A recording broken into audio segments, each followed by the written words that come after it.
Hey, You know, I know. hey. Hey, I know it's not the same music as the Cisco Hold music, but that intro music reminds me of it a lot. It's got it's in the style of, Yes. style of, you know. Oh, I hope they don't get sued. It could be like a was that Blurred Lines kind of situation.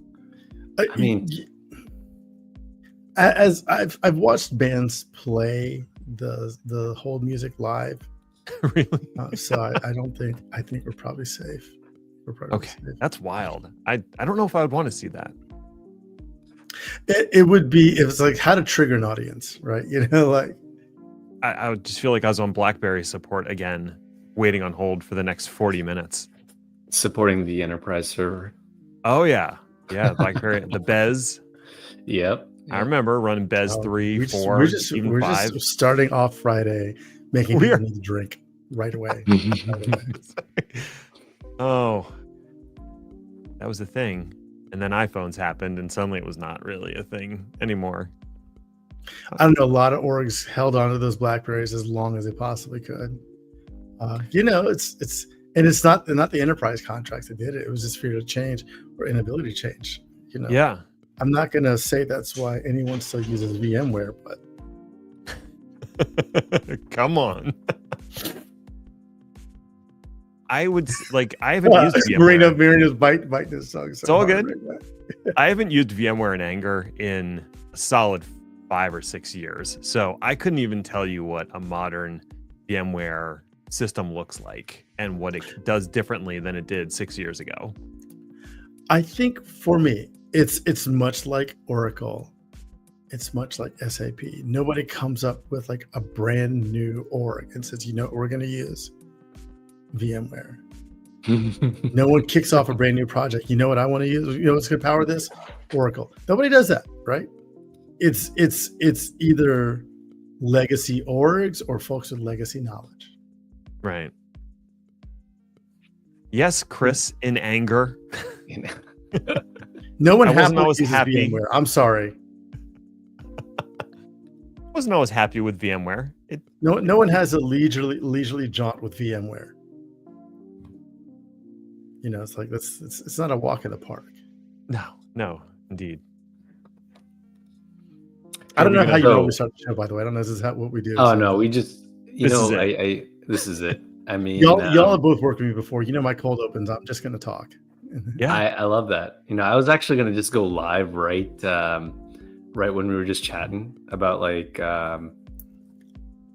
about the Deftones and whatnot. The problem is I forgot that the 30-second counter was there, and I couldn't just get us to go live, and that would have just killed the conversation. But anyways, welcome, Tim.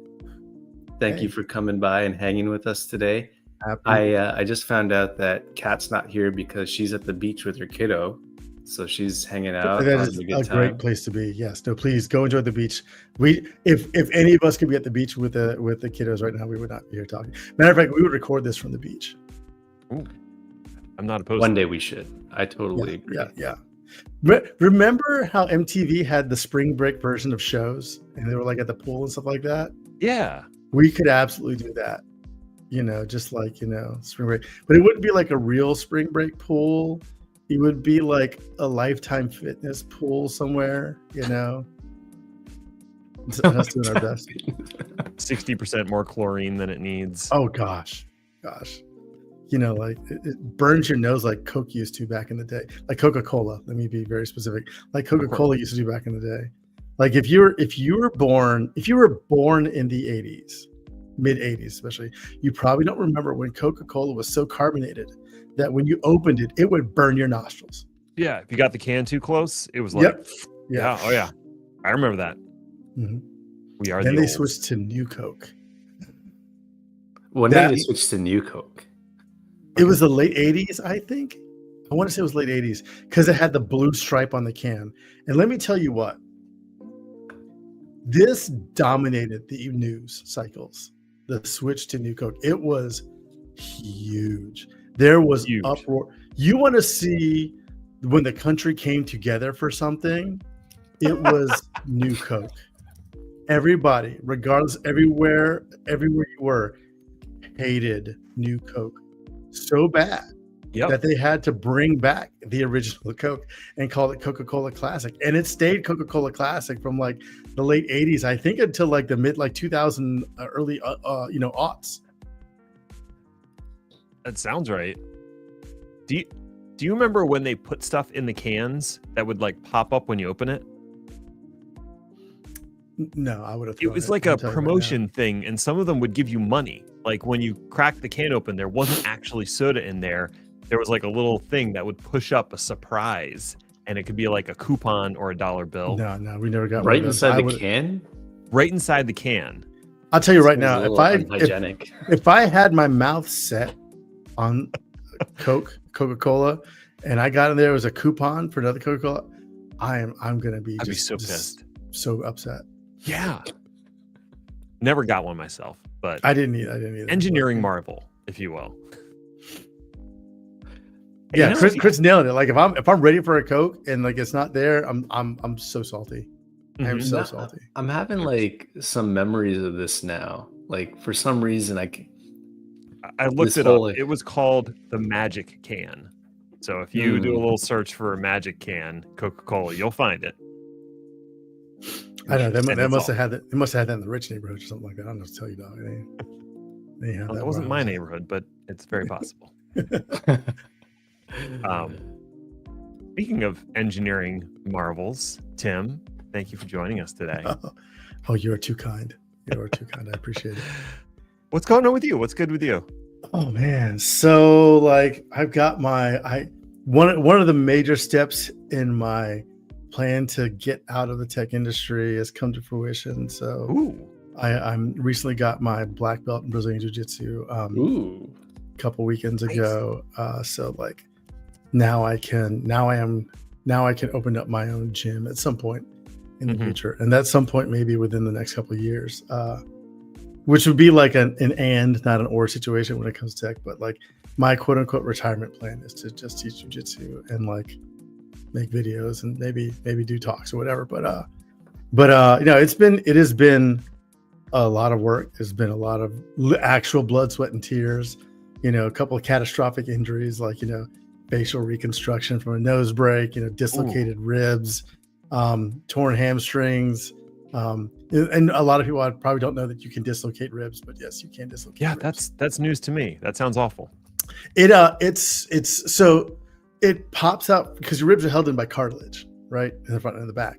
So normally for me, it pops off in the front, like at the sternum, and it's great because when it pops out, right, if it pops out, it hurts, right, and then you got to pop it back in. But if it pops in, it pokes stuff. Yeah, and then you got to like try. Yeah, so that's a lot of fun, especially when it happens like during a match and someone's on top of you and it's like poking against your like liver and great. It's it's not great, but also like when you talk about it now, it actually sounds kind of cool. But no, it hurts. But but it was a lot of work, and I made black belt relatively fast. I made it just under 8 years of training, and that includes several months of the gym being closed for the pandemic. So it probably would have been like, 7.5 years, plus time off for injuries, stuff like that. So pretty fast, but I train a lot, and I'm objectively pretty good at it. Yeah. Got the receipts. You got the black belt. Yeah. So, but no, it's interesting though. Cause like, I've talked about it in different formats, stuff like that, but like, when you jiu-jitsu or really any kind of like, there are certain things or struggles where it can be running, it can be like any kind of exercise where you really get into the kind of like the cave, like will help you like work through things. But it's really different when you like imagine lifting weights when the weight is actually actively trying to not be lifted. Matter of fact, it's trying to lift you back.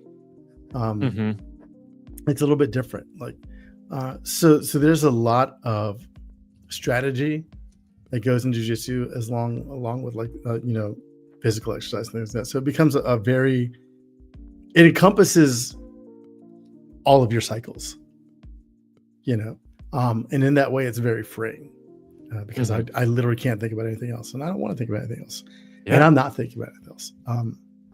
But afterwards, like you apply a lot of things strategy. It's like, one thing I talk about a lot when I teach, because I'm a heavy person, but I fight in a division where I'm usually one of the smallest people. Like my past two Pan American championships that I won were against dudes who were, I think, 75 pounds and 90 pounds heavier than me, respectively. Wow. And each of them was an actual foot taller than me. So like I'm 5'8", they were 6'8". So when I'm standing on the top step of the podium, their heads are higher than mine. And you approach a fight differently. Your strategy is completely different than when you're fighting someone who has a huge size advantage on you, right? And one of the things I talk about is like, all right, there's this notion of managing distance. Like I either want you close or I want you far. I want to be able to manage that distance, right? If I need you close so I can influence how you move, like as you wait, a lot of folks think that you have to pull somebody close to you, right? I'm not pulling nobody who outweighs me by 100 pounds, right? But I can pull myself closer to them. And then now I can do the thing I need to do, right?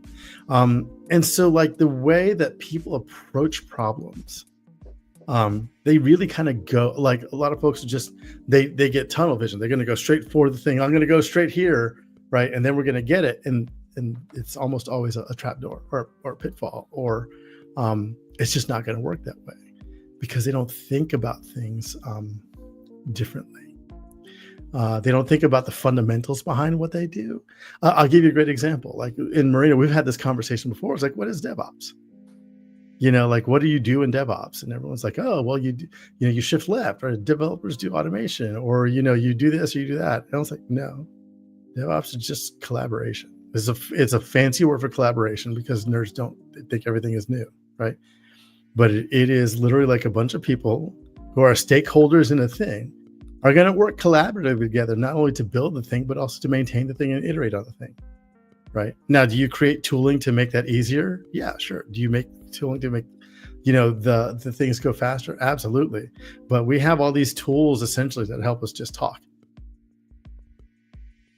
But so it's like, what is the fundamental behind DevOps? It's communication, collaboration.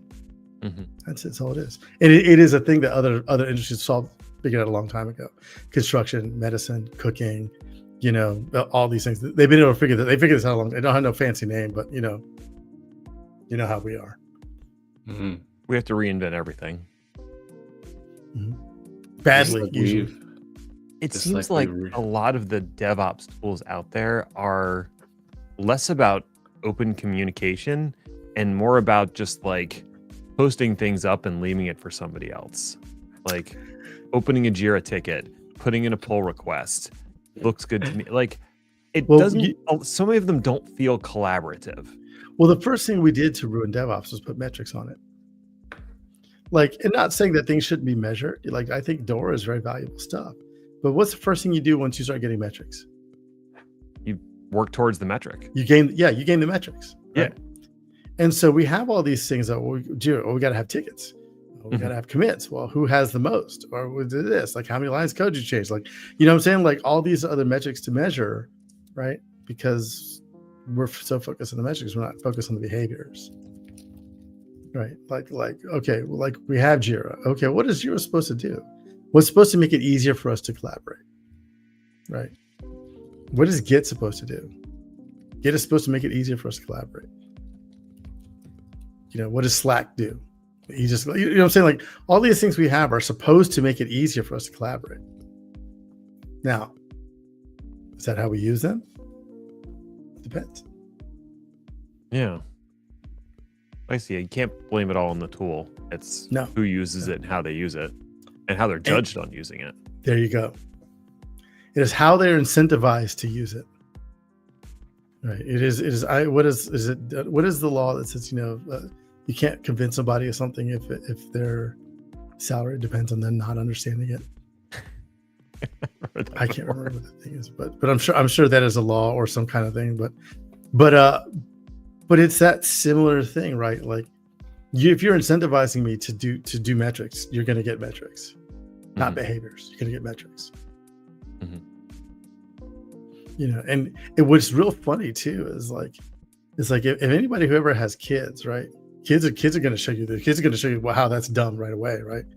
Oh He yeah. said, I want everything off this floor in 10 minutes. But everything's going to go in the bed or in the closet, And Well, they think creatively though. That's the thing. They don't have all of this. They don't have the distractions that we have to think about. Oh, what if I do this versus that, and how that's going to produce a different outcome. They just it's they don't have context for what we actually want, right. because they go off what we said, right? So when you have metrics, right, and just metrics with no content, you're going to get metrics, not behaviors, right? But what are you actually supposed to be doing? What are the metrics a lagging indicator of, right? So if you coach behaviors, right, and then you use those metrics to see if those behaviors are working, if people are exhibiting those behaviors, right, to some level of observability, because it's like, oh, if we don't quantify it, then it can't exist, right? I can't put it in a spreadsheet. I can't put it in a presentation, blah, blah, blah. The MBA has to justify that degree for some reason. But it's like, I think it's interesting. There's, Kat Hicks talks about this a lot. I know Hazel has talked about it. Hazel Week has talked about it a lot. And some other folks who are doing a lot of work, like in the behavioral and psychological aspects of software development, right? When we talk about a behavior is not something that you really can quantify easily, or as in small segments. You've got to look at long trends, right? And you've got to look, and then there are also so many other factors that are relevant, right? My metrics are going to look different, especially day to day. I am profoundly ADHD, right?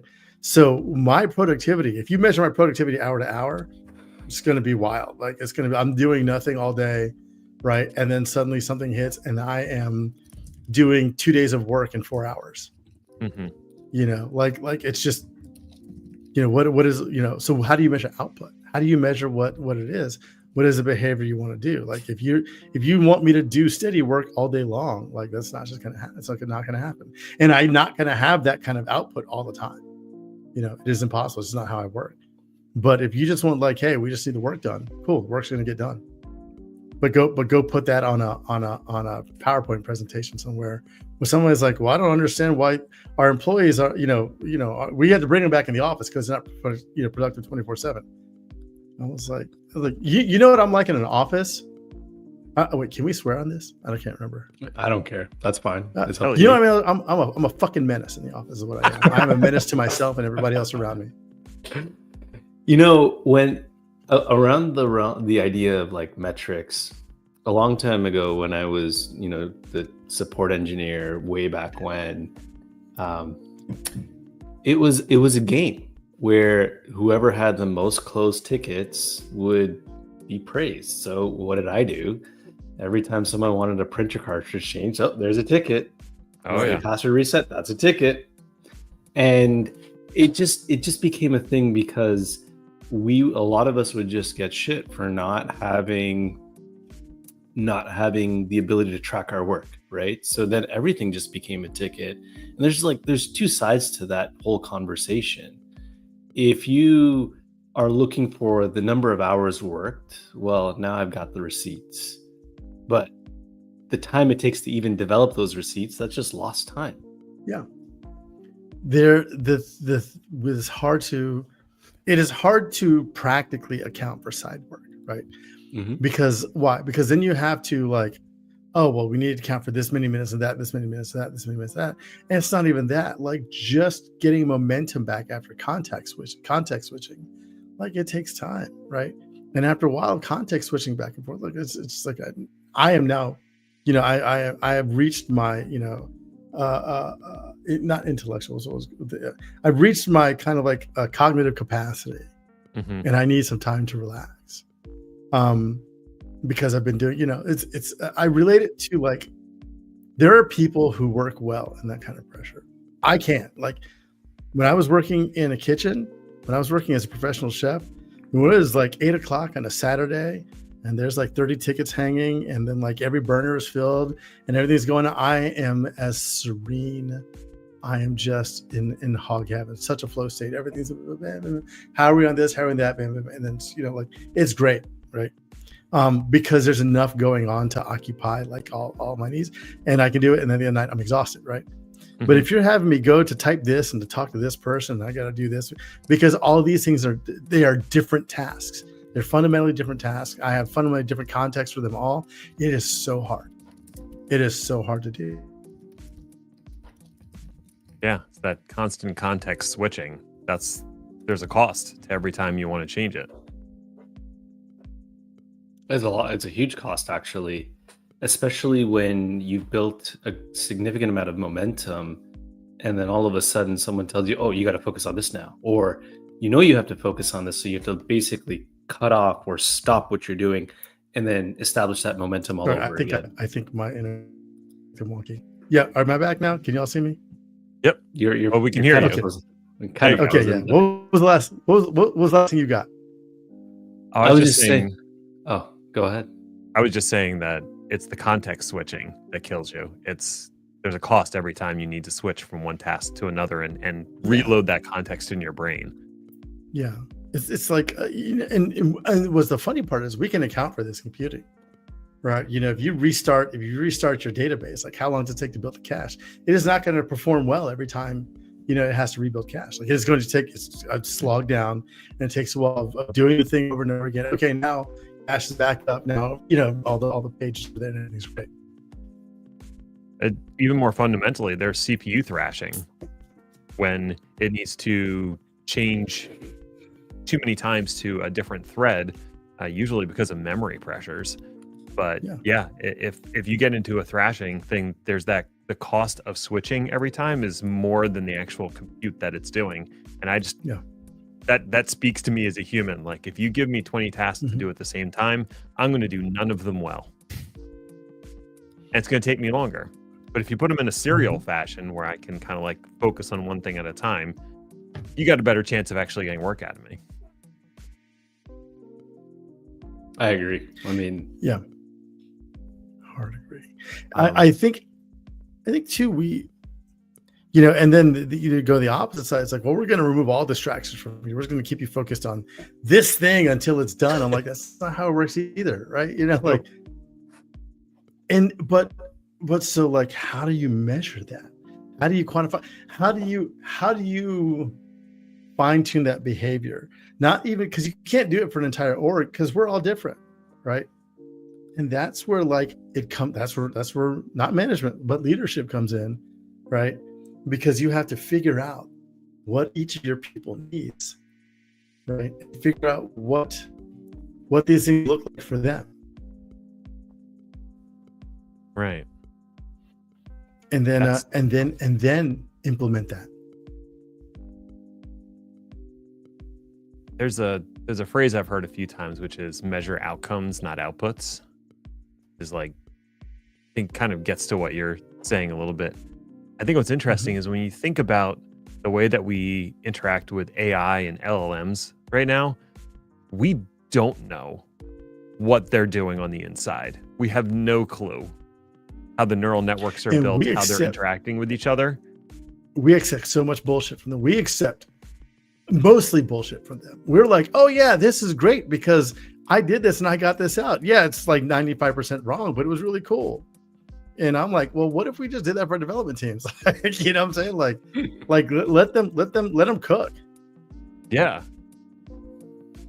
But I'm trying to equate that, like all we have from LLMs is output. That's all we have. And then the outcome's up to us. So I guess we have to measure AI based on outputs and not outcomes. I'm not sure. I think the problem is we are exactly measuring AI on outputs, because if we measure on outcomes, no one would use it. And that's for real. Yeah.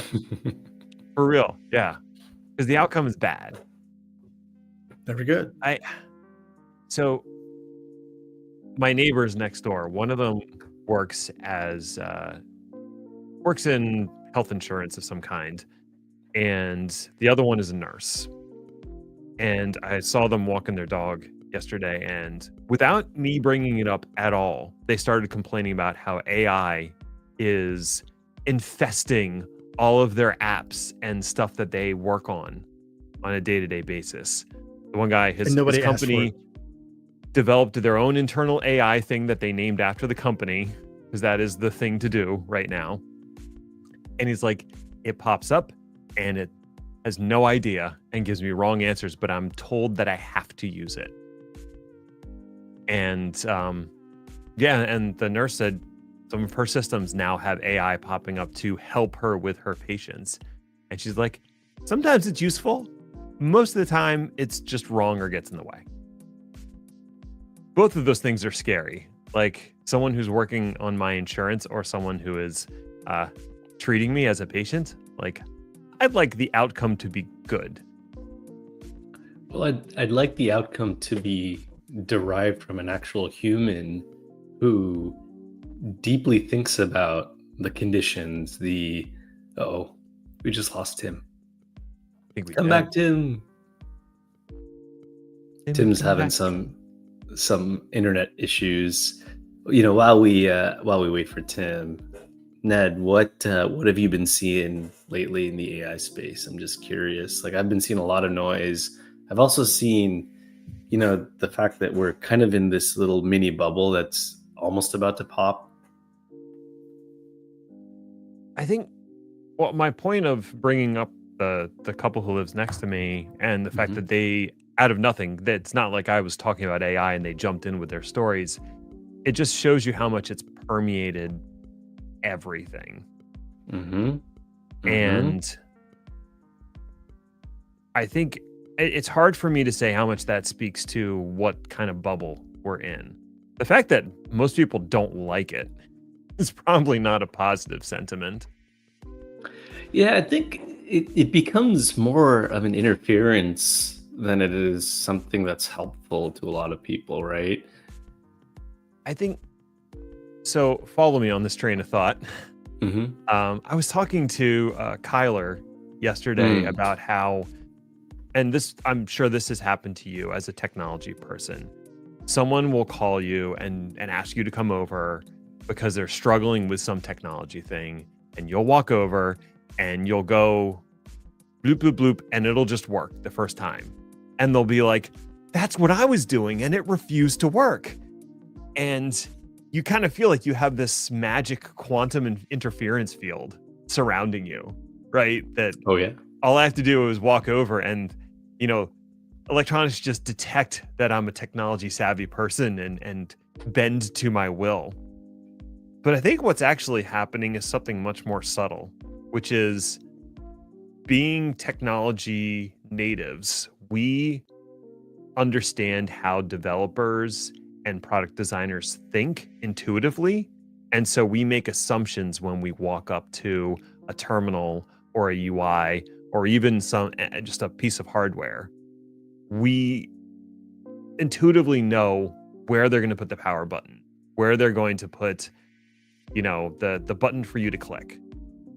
And people who are not as savvy or don't have that background just don't make those same intuitive assumptions. And I think AI and the way it's being blown out and implemented to people is a widespread occurrence of this exact phenomenon, where you have people who are really into AI. They know how it works, or as much as anyone does. And they have built interfaces based off of that knowledge. But when it's put in front of a non-technical person, they don't know what to do with it. They don't know how to interact with it, and it's just an annoyance to them. Somebody has to fix that. And somebody needs to be the Apple of AI, and it's not going to be Apple for obvious reasons. What is so funny about is Apple has been getting from, during, for some analysts just raked over the coals because they have not been at the forefront of the AI push for a lot of things. Yeah. And I think they're better off for not having, for trying it and been like, actually, this is a lot harder than we thought. And we don't necessarily want to put out slop. No, they're not slop free. But the level of investment that you have from them as putting it in everything and making the center and forefront of everything is not what you see out of Apple's not GitHub. Yeah. Thank goodness. Yeah. Yeah, I think that's the thing that's just getting me right now is we're pushing this thing in front of everybody and telling them it's great. And all I can think is, does anybody remember 3D TVs? Oh gosh. But here's the thing though. 3D TVs were still restricted to TVs. This is in everything. It is nefarious. It is the U2 album of features in everything. Like, we didn't ask for this. We don't want it. And by and large, it doesn't make it better. And not in the ways it's being put. And this is, it's really interesting. Like, I work with a lot of companies who want to do, hey, we want to use GenAI for this and GenAI for that, right? And most of them just know they want to use it, don't know how it's relevant, don't know what product to put it in, don't even know what it's good at. You know, and so like a couple of them are like, hey, we're going to use it to help identify this thing that we're doing manually, right? Mm-hmm. You're like, it's an easy to define thing. We're looking at this manual, we're pulling out these things. We just want to do it faster. Great. That is a great use case for AI, machine learning in general, right? You know, we're going to use GenAI to take this output and formulate, you know, some response that's nice and human readable. Okay, that's fine and great, right? But what you don't want, like, people are trying to use GenAI. It's like, hey, we're going to use it to do math and charts and all this other kind of stuff like that. And I'm like, that's not what large language models are good at. But you know, it's like, if you want to use a large language model to take your question and put it into a SQL query and then run that against something that's really good at data analytics and then spit you back the answer thing, that's fine. But they're trying to use the LLM for the entire process, right? And the LLMs are good at a few things. They're real good at guessing. They're real good at guessing words. That's it.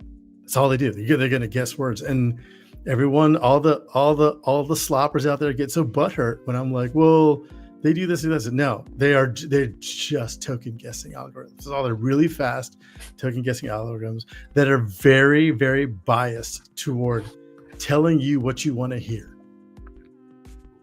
Yeah.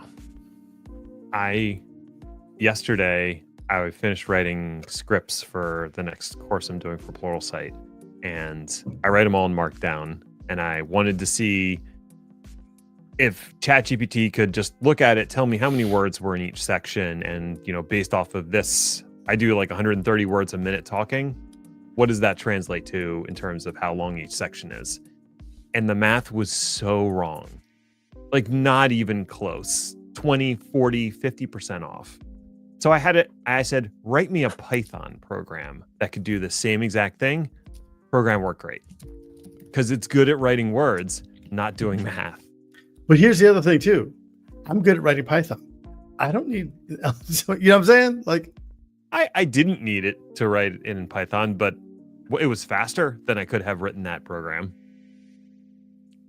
Not by a lot, but by enough that it was like, I told it to go do it, and then I went and did something else for a little bit. And when I came back, it was like, oh, I have this easy script that can now count words and tell me things. So what I would have, so what works probably for me is like, you know, and this is probably the GitHub method of doing it. It's like in my comments, like, you know, for the product, this is my Python script that does this, right? So now in my LLM, go find me the script that does this. Bam. Okay, cool. Right. Essentially, that's what I do, and that's a great way to do it on your own repo. But it's, you know, having it, like, if you didn't know Python and have me write me a Python script that does this, right? And all you know is that the code runs and generates an output. Do you know it's right? Right. Do you know if it's secure? Do you know if it's resilient? You know, and so this is the thing that people get when they talk about, well, you can use AI to generate to help you write products and stuff like that. Like, no, you actually cannot. You cannot. You can help it prove a concept, right? Maybe, but it will not make a product because LLMs don't know how to make anything run good. They definitely don't have a spark of creativity. And I think some people miss that fact.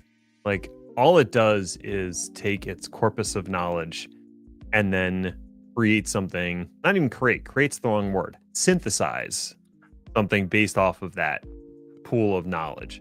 It's a big pool, but it's still just creating derivative works. It's never going to create something new and novel, which is probably good. The thing that happens, and I say this, LLMs possess neither knowledge nor experience. And if you're looking for that from an LLM, you're going to get something that looks. It's going to be like asking the person who just can't ever be wrong. Mm-hmm. You know what I mean? We all know that person, right? Yeah, we know that person, right? And they're going to say something that's going to be probably very convincing, and you're going to go with it. Why? Because but are they right? I don't know, but I believe them. Mm-hmm. They said it with confidence, and that's what you get on. And it can be right about some things. That's great. They can be, but not going to be right about everything. But the problem that we have is that as an industry, we are so willing to accept them being wrong at an error rate that we would never accept out of a person. Yeah, if a person lied to me like an LLM does, we would not be friends for very long. Would they be employed outside political office? They would get promoted inside any political office. But and like this is not here to bash the sloppers, but yeah, if you're a slopper, you should feel bad. I think it's important that we find the sharp edges of AI and respect those, and then use the tools that we have appropriately. And so when people like complain that maybe I'm bashing on AI, it's not that. It's that I need to know where the limits are, and I need other people to understand those limitations so we can use it right. I think AI is great for a lot of things, right? AI as a whole, right? Yeah. What people are referring to now as GenAI and LLM specifically as an AI, I do not think most of the use cases are good. Good, not even from like, an ethical standpoint, but they're just not practical, right? There are a lot of traditional machine learning things that have been around for a while that AI ML has been around for a while that you could be using that are far more effective, cheaper, and reliable than using LLMs for stuff like that. And people just now finding out because ChatGPT makes it seem real whiz bang fast. But it's never as easy as I think it is, right? And I do think it's great. Like the use case I talk about the best, I love it. It's like using an LLM to create alt text for something. Great, perfect. It's a great use case. It's descriptive. It'll pick up things that probably I don't pick up, but even if I do, I can read it and say, yes, that's accurate. Go paste it, right? Mm-hmm. Perfect thing. Summarizing some things is great. It's not as good. Not always great, not always accurate, but still like, okay, yeah, summarize this for me. Give me some bullet points. For me as the reader, as someone who I reads it needs to like, it's not a bad idea, right? Now, where it comes off the rails is like the longer the thing you summarize is, the more likely it's going to be wrong and start making shit up. And that goes without fail. I mean, every time. The longer it is, the more it's going to make up stuff. The longer the output is, the more it's going to make stuff up and get it wrong, confidently wrong. So how do we fix that? Like, what are some ways that we could probably still speed up our workflows to a degree, but also make sure that whatever we're speeding up is also accurate, precise, exact output that we expect? All right, so let's go back to that. Why do we need to speed up our workloads? Not necessarily. Well, okay. I mean, I have thoughts about maybe freeing up time to do other things like game, while behind the scenes AI is doing my work for me. But I'm not in full support of speeding up my workflows in the name of capitalism, if you will.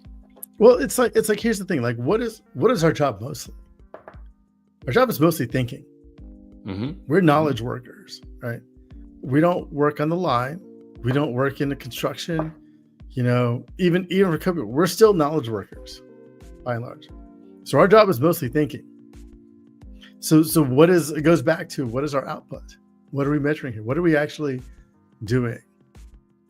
What is our measurable output? So if the AI is speeding up the speed at which I write, how bad are you at writing that you can be replaced with AI? That's true.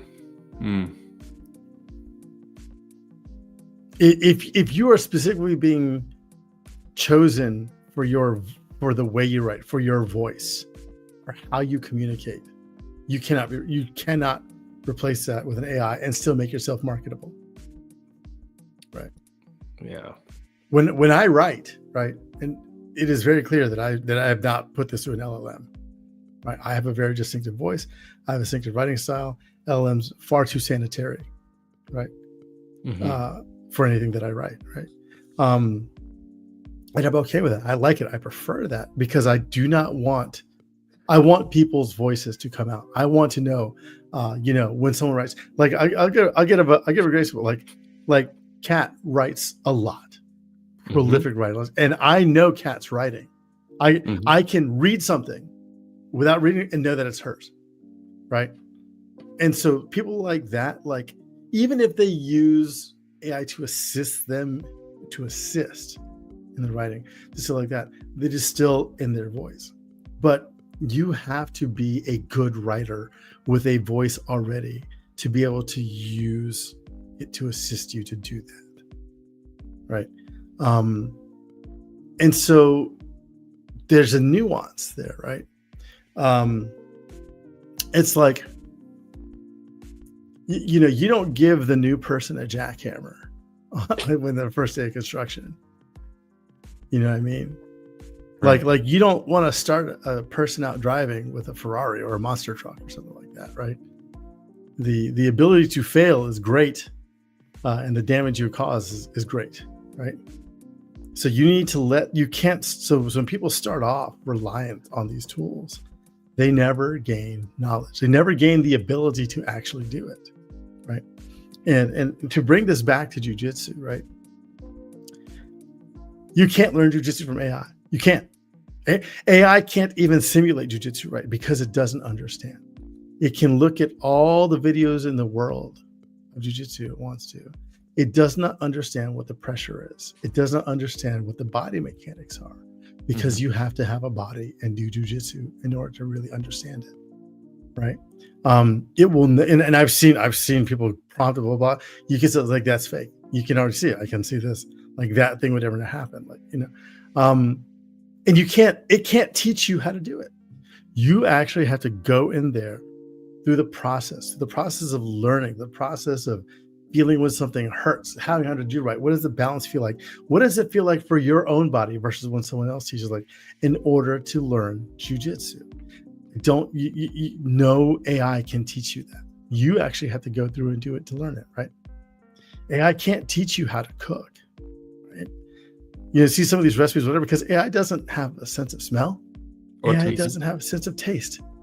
AI can't see, And so, like, if you can, it will teach you. Anyone can follow a recipe, but following a recipe is way different than knowing how to cook. Right? Yep. And so I know how to cook, and you and I can go with somebody who follows recipe and can cook. We can follow the same thing. Mine's going to taste way better than yours does every time. Right. On that note, Marino's been there. Marino's seen me cook just off the cuff.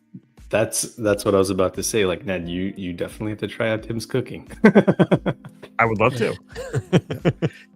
But these are things you have to learn. You have to progress. You have to build up skill through experience and knowledge to do this thing, right?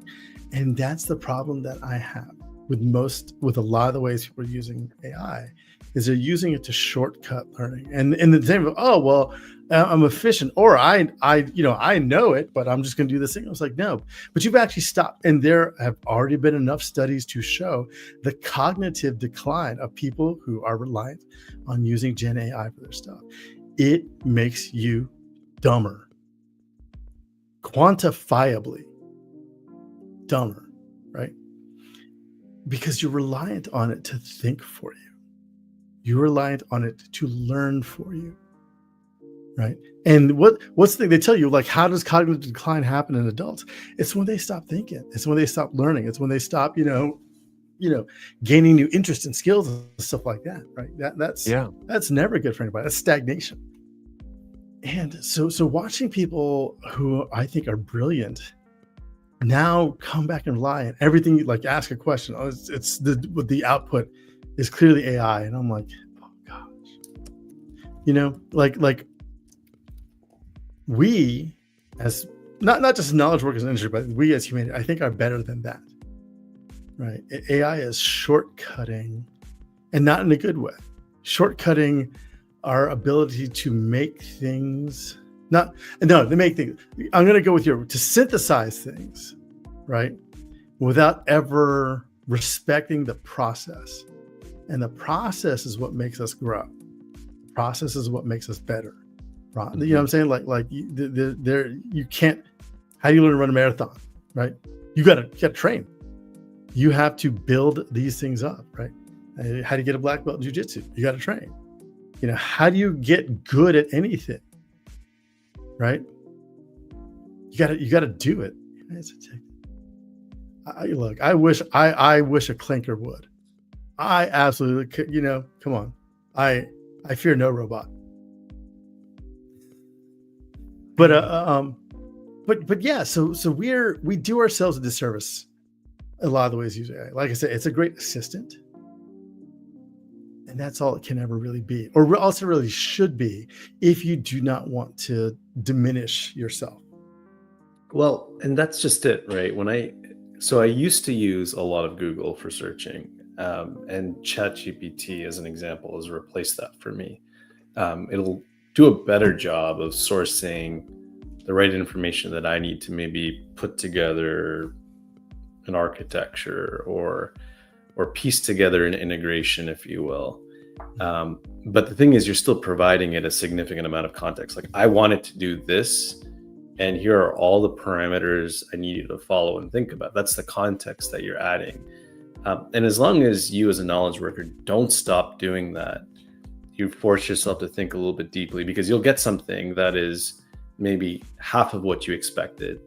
Then you have to go back and iterate all over again and be much more specific and clear about what you're really looking for. Like, I mean, if you say, give me a service mesh configuration, it's just going to go find something. But if you be a little bit more intentional about what you're looking for, that's how it becomes the assistant. That's how I'm looking at it, right? I don't want to look at it at Ned's like, he's bringing up service mesh. No, I feel like we can tie this all the way back to DevOps now, because DevOps was about collaboration, which requires good communication.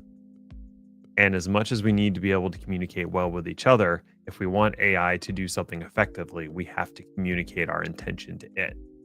And for me, the process of writing is the process of thinking. As I write, I have to think through what I want to say and how I want to say it. And whether I'm doing that for a blog post or I'm trying to explain something to AI or another person, that forces me to think and process through stuff. And I become better, or I usually learn things about the topic just by going through that thought process. That, for me, is where the value is, forcing me to think in detail when I'm coming up with a request or a prompt for AI. There's probably more value in writing that prompt than the output I get back. I think it's interesting. We're talking about prompts, and I'm looking at, someone's talking about, asking AI to give you like a recipe, like a book. And again, I point to the fact, the thing is, like, the output is not knowledge, right? And I remember the discussion that a lot of people had before. It's like, well, how is this different than using Stack Overflow, et cetera, et cetera?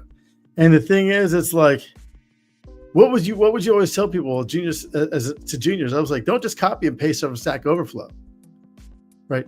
Use that as an example for you to figure out what it is you need to do, right? Examine that, learn from it, and then write the code, right? And that's not what people are doing. So it's like, all right, because how do you make a cookie? Like, do you just follow a recipe to make a cookie? If you follow a recipe, you will make a cookie, right? That's not the same as learning how to make a cookie, right?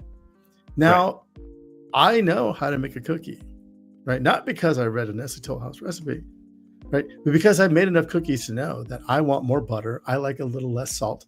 Sometimes I like a little more salt, depending on what type of chocolate is it. All these other things, because I can put out cookies of various types, not just I can replicate a Nestle Toll House cookie, right? It's a difference between output and outcome. And I think that's what it is. Like, it's like, yeah, no, do I get the same cookie every time, right? Or do I learn how the fundamentals on a cookie? It's interesting because the person also says data is knowledge. No. Knowledge helps data helps inform knowledge, but knowledge first and foremost, is experience data? Maybe. But is it, it's not something that you're going to be able to ask and get, right?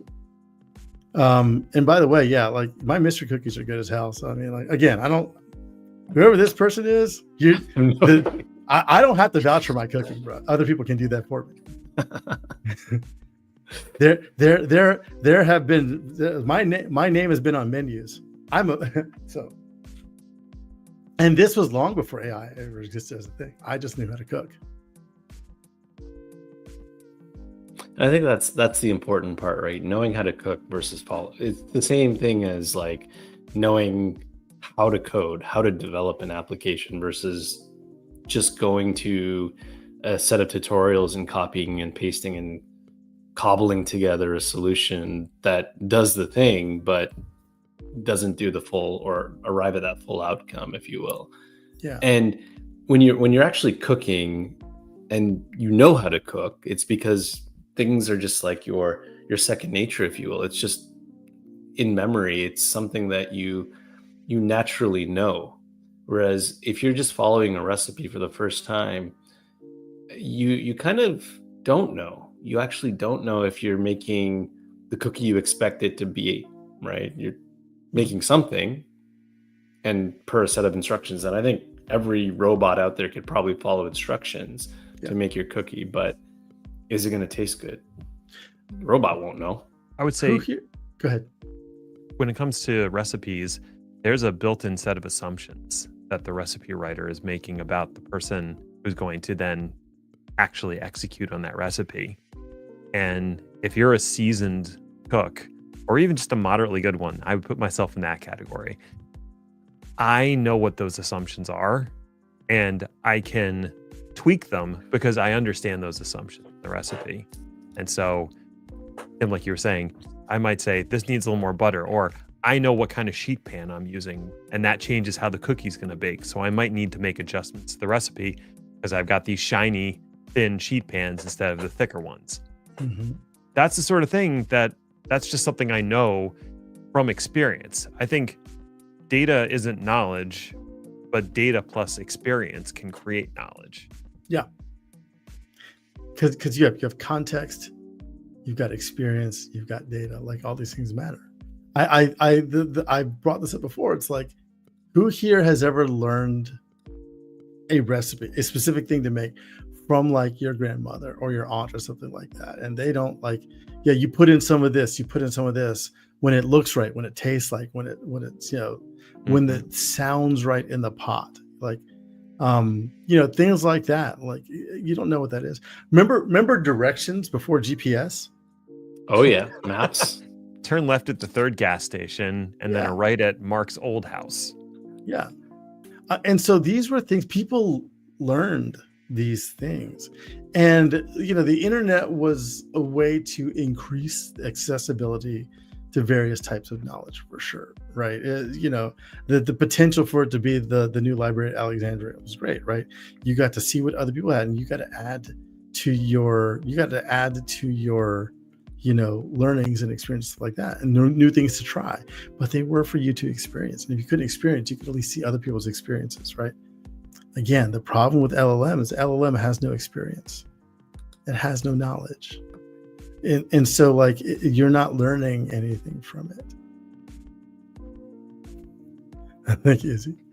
But so like, yeah, and it is the opportunity for us to like, we could be using it so much better by taking what it says. Like, all right, let me see let me examine, let me dig into this. It says this, but why does it work that way? And then, what I'm saying? Like, if you're using it like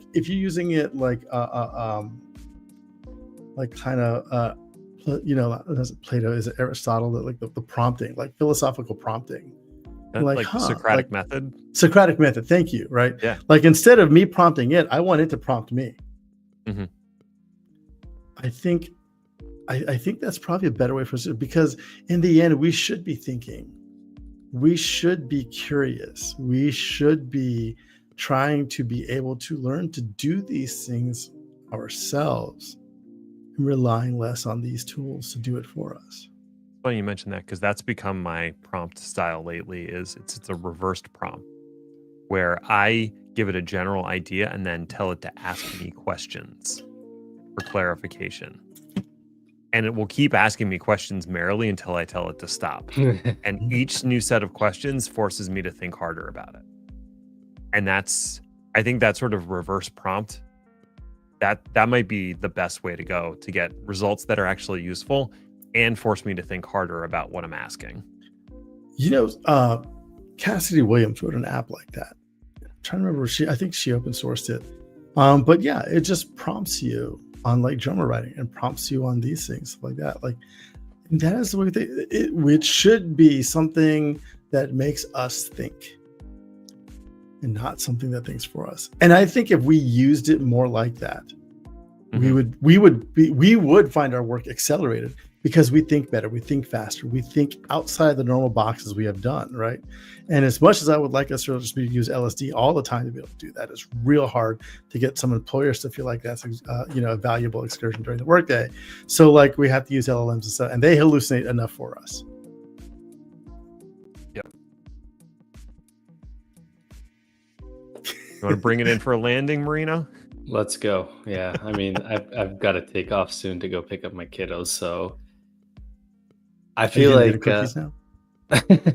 No, he loves croissants actually, but maybe I'll get him a cookie. We'll see. He probably might not like that, and he'll get mad at me and ask me for croissants. But anyways, Tim, thank you so much for joining us today. I feel like we have to have an extended discussion about this and bring Kat into the fold. Maybe get a little bit of Hazel in here too, and have a much more deeper conversation about the ethics behind the usage of AI as well, because there's just a lot going on. This stuff is moving so fast, and I think we forget about the etiquette and the ethics behind it all. So anyways, Tim? Yeah, I would love that. Definitely we should do that and make it longer. Yeah, we can, record it, cut it up, put the highlights in there. And to be sure, I don't have all the answers. I ask a lot of questions. I don't have it, and I'm okay with that. I love to hear other people's experiences. I love to be wrong because then I get to learn, right? But at the same time, right, there's already too much evidence out there for us to just say blindly, this is a good thing, and we're doing it the right way. So it is important for us as people with these experiences to look at what's the best way we could be doing this. I agree. And right. Also, Murray, when am I going to get you? When are you going to come start training? I have no idea, but I just want to say thank you again for coming and hanging with us, Tim. I appreciate it. And to everyone who's watching, I hope you all have a great Friday and a great weekend, and we will see you soon. And I don't know when we're going to do another episode because there's just a lot of vacation and, trying to wrap up the summer, but we will see you all soon. So take care, everyone.